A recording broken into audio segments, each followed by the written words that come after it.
괴롭힘 금지 규정이 시행된 지 벌써 5년이 지났는데요.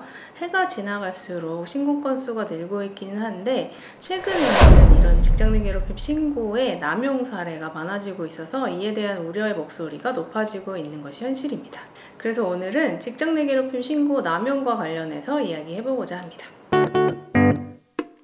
직장 내 괴롭힘 규정이 시행된 이후로 올해 상반기 정도까지 신고된 건수는 약 39,000건에 이른다고 하고 그 중에 98% 정도가 처리됐다고 하는데 처리된 사건 중에서 30% 정도는 취하됐고 또 29% 정도는 법 위반 사항이 없다고 판단됐고 법 적용이 제외되는 경우는 26% 정도라고 하니까 직장 내 괴롭힘이 인정돼서 사후 조치까지 인정된 경우는 불과 13%에 불과한 것입니다.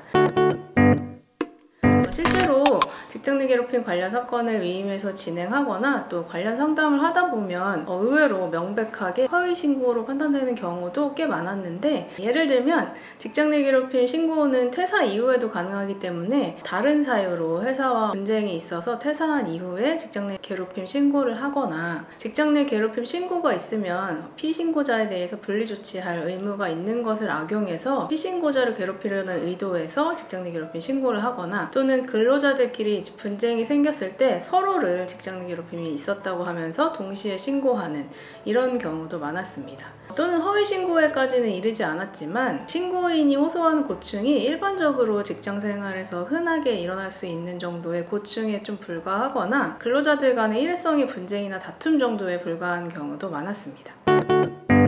이렇게 직장 내 괴롭힘 신고가 남용되는 사례가 많아지면서 피신고자가 오히려 피해를 입고 또 회사는 불필요한 조사를 하게 됨으로 인해서 또 손해를 입을 수 있기 때문에 이러한 직장 내 괴롭힘 남용에 대해서는 이를 제재하는 수단을 마련해야 된다는 의견이 많아지고 있는 것이 현실입니다. 신고 남용하는 사례가 많아지다 보면은 실제로 피해를 입어서 보호를 받아야 하는 직장 내 괴롭힘 피해자들이 오히려 신고 단계부터 그 진정성을 의심받게 되는 경우가 생길 수 있기 때문에 이런 신고 남용 사례는 간과해서는 안 되는 문제인 것 같습니다. 이렇게 허위 신고 등 신고가 남용되는 것을 방지하기 위해서는 사용자 입장에서는 사전에 일관되고 명확한 프로세스를 정립해 두고 신고가 발생했을 때 신고자의 개별 구체적인 상황을 고려하지 말고 정해놓은 프로세스대로 일관되게 진행하는 것이 중요합니다. 괴롭힘 신고가 사업장에서 최초로 발생했거나 또는 소위 악성 신고인이 발생한 경우에 회사가 당황한 나머지 일관되게 절차를 진행하지 않고 신고자가 요구하는 사항을 처리하는 데만 급급하거나 또는 진위 내용이 확인되거나 파악되기 전에 신고자에게는 과도한 혜택을 주고 또 피신고자에게는 과도하게 불이익한 조치를 하는 경우는 특히 경계할 필요가 있습니다. 다음으로 회사 내부 절차만을 이용해서 신고를 한 경우에 이것이 허위 신고로 밝혀지더라도 이게 형법상 무고죄에 해당하기는 어렵고 또 명예훼손에 이르기도 조금 어렵기 때문에 법적인 제재를 하기는 사실상은 어려운 것이 현실입니다. 물론 피신고자가 민사상 손해배상을 청구하는 경우는 고려해 볼 수는 있지만 그 외의 법적 절차는 사실상 없는데요. 그렇지만 회사 내부 단계에서 내부적으로 제재하는 수단을 마련할 수는 있기 때문에 적어도 명백하게 허위 신고에 해당되는 경우라면 내부적인 제재 수단인 징계 절차 등을 고려해 볼 필요가 있습니다.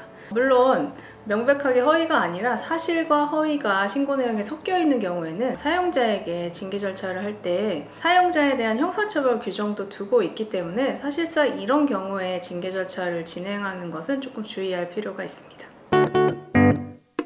직장 내 괴롭힘 금지 제도가 실제로 피해를 입은 피해 근로자를 보호하고 또 실질적으로 직장 내 괴롭힘을 방지할 수 있기 위해서는 신고 남용의 문제도 고민해 볼 때가 된 것 같습니다. 따라서 사용자는 신고가 발생했을 때 일관되고 공정하게 절차를 진행하도록 노력을 하고 경우에 따라서는 허위 신고자에 대해서는 내부적인 제재 수단을 마련하는 것도 고민해 볼 필요가 있을 것 같습니다. 오늘 영상도 도움이 되셨다면 구독과 좋아요 그리고 알림 설정도 부탁드리겠습니다.